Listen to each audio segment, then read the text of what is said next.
Olá, amigos do canal Estandarte da Liberdade.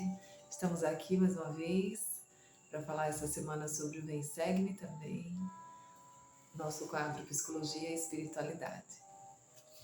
Nessa semana, vamos falar um pouco sobre Jacó e a sua experiência no deserto. Jacó e a sua experiência com o Senhor, mas vamos focar sobre os relacionamentos familiares.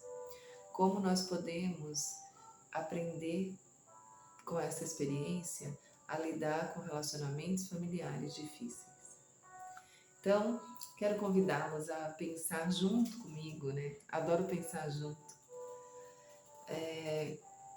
Desde o ventre, né? Quando Rebeca, a esposa de Isaac, que demorou a conseguir engravidar, em resposta às orações de seu marido e dela, o Senhor lhe concedeu gestar.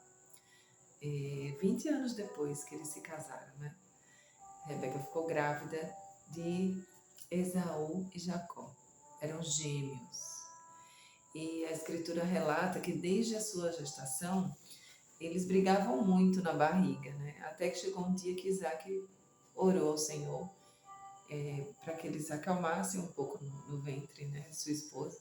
E o Senhor falou que dali sairiam duas grandes nações. Olha que interessante. Eles nasceram e a escritura conta que Esaú era o preferido de Isaac e Jacó era o preferido de Rebeca. Esaú era sempre mais impulsivo, né? Tinha força, era peludo, era caçador. E ao longo da vida, Esaú ele foi se tornando um pouco promíscuo, né? Namorava muitas mulheres, casou-se com duas ao mesmo tempo, enfim. E Rebeca, ela analisava todas essas coisas e se preocupava com a questão da primogenitura. E Jacó, ele era aquele filho mais calmo, mais obediente. E houve toda aquela situação de Esaú vender a primogenitura dele, trocar por um prato de guisado, né, que Jacó estava preparando. E assim a situação aconteceu e Jacó, né, ele acabou ficando com a primogenitura. As bênçãos da primogenitura, né, foram compradas, vamos dizer assim, por Jacó. Ele pagou um preço alto por isso, né?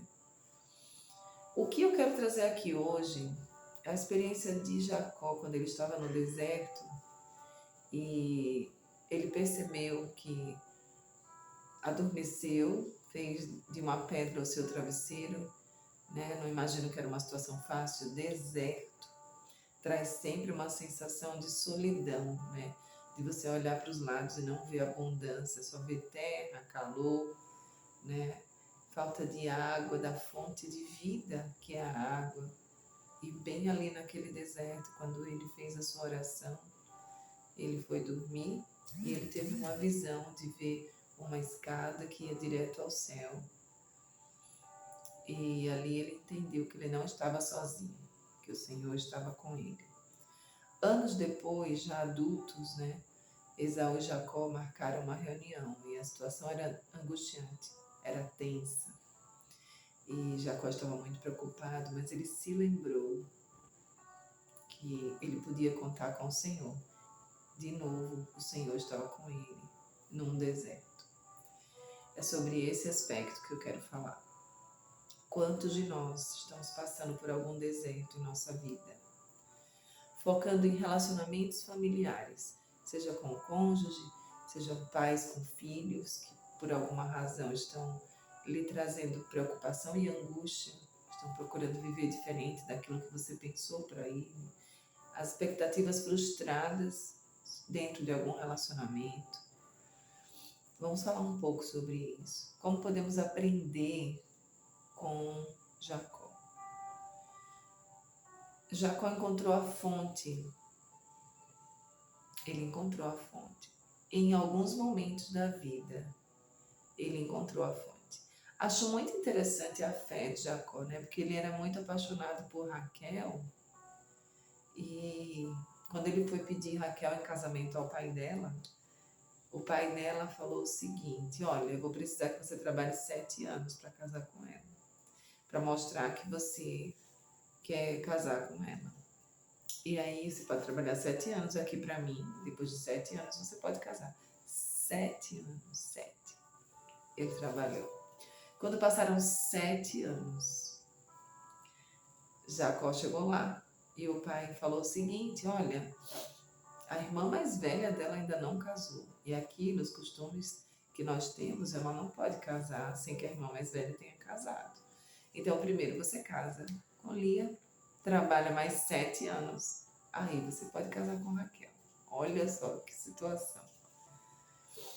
Como diriam hoje em dia, olha o golpe, né? Pois é. Mas Jacó não desanimou, ele casou com Lia, ele não era apaixonado por Lia. E quantas situações trouxeram, tanto para Lia quanto para Raquel. Sensação de que estou casada para Lia, mas meu marido não me ama. E ali ela orou por um filho, né? E o Senhor lhe abriu a madre, como fala, e ela teve seu primeiro filho, Rubem. Depois, então, passado 14 anos, Jacó consegue casar com a amor da sua vida, que era Raquel.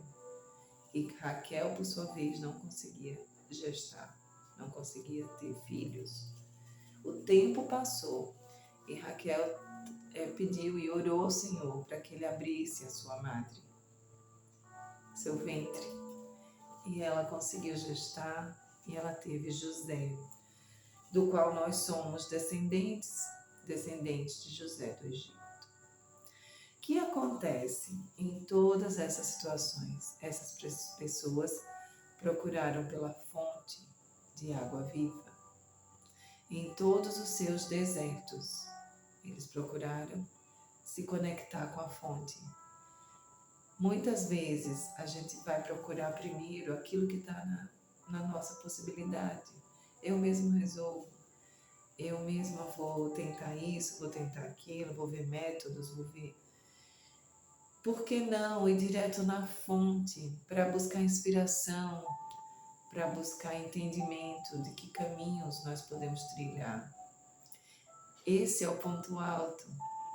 Em situações difíceis, como você vai ter aquela conversa difícil com o marido, ou como vocês, os pais, podem sentar com aquela filha, aquele filho que está desorientado, precisando de luz e discernimento, como você pode ajudá-lo? Chega uma hora, eu já percebi, que realmente não está mais na nossa mão fazer determinadas coisas pelos nossos filhos. Eles às vezes precisam tomar decisões e muitas vezes o que nós podemos fazer por eles é orar. Orar para que eles também se conectem com a fonte e ali eles também tenham inspiração do Senhor e tomem decisões que sejam boas para suas vidas. E para aqueles que são pequenos, têm menos de 18 anos, orar para que Deus nos oriente como lidar com eles e deixar o nosso coração aberto para receber luz e discernimento. Sempre é importante pedir uma luz para Deus. Ele é a fonte. Por mais que o nosso cérebro, a nossa mente, ela possa trazer ideias, muitas vezes ela vai trazer ideias relacionadas à nossa mente carnal. Aquilo que nós conseguimos ver com nossos olhos carnais, aquilo que a gente tem dentro da gente de possibilidades, de modelagens de comportamento, de outros casais que nós vimos, de outras famílias que nós conhecemos e como eles lidaram. Mas vão ter situações e que são só nossas. Não está em nenhum manual, não está em nenhuma lista com dicas, mas vai estar aqui no nosso coração, vai estar aqui na nossa mente espiritual. Se nós buscarmos ao Senhor, Ele vai nos dar luz. E Ele vai dizer, faça assim. Busque fulano, leia tal coisa. Ou Ele vai lhe dar um sonho, como acontece com meu marido. Né? Às vezes meu marido, eu lembro sempre de ler, ele tem um sonho, e a gente sente, ele vem contar como foi o sonho, ali a gente ora e pede para o Senhor nos dar luz, e Ele vai nos dando. Né? Às vezes são discernimentos, para mim sempre vem com uma clareza, como uma voz falando assim na minha mente, é isso, isso, isso. E para você, como é a sua forma de se conectar com o Senhor?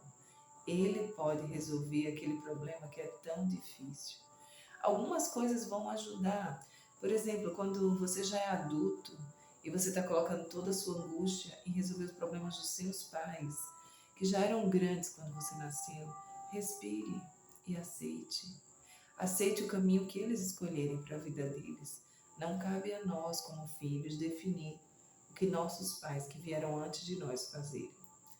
Quando nossos filhos também têm mais de 18 anos, o que nos cabe é aconselhar dentro daquilo que eles vêm nos perguntar, dentro do espaço que eles nos abrem, porque eles já têm idade de tomar decisões e de buscar o Senhor. Mas aqueles que estão com menos de 18, nós precisamos orientar, pegar na mão, mostrar caminhos. Ainda está no nosso papel como adultos. Para você que é adolescente, solta um pouco as preocupações com seus pais. Eles já são grandes, são adultos. Eles já eram assim antes de você nascer. Respire e pegue só o que cabe na sua mão. Para você que é criança, respire também. Solta a preocupação com o futuro. Deixa que o papai e a mamãe resolvem. Cuida só do que cabe na sua mão. E para você que é adulto, abra o seu coração para se conectar com o Senhor dentro daquilo que você não está conseguindo. Essa é a hora do desenvolvimento. Essa é a hora de aumentar a fé. Essa é a hora de entender e de deixar que Deus prevaleça naquele problema na sua vida. A experiência pode ser incrível. Um beijo e até a próxima.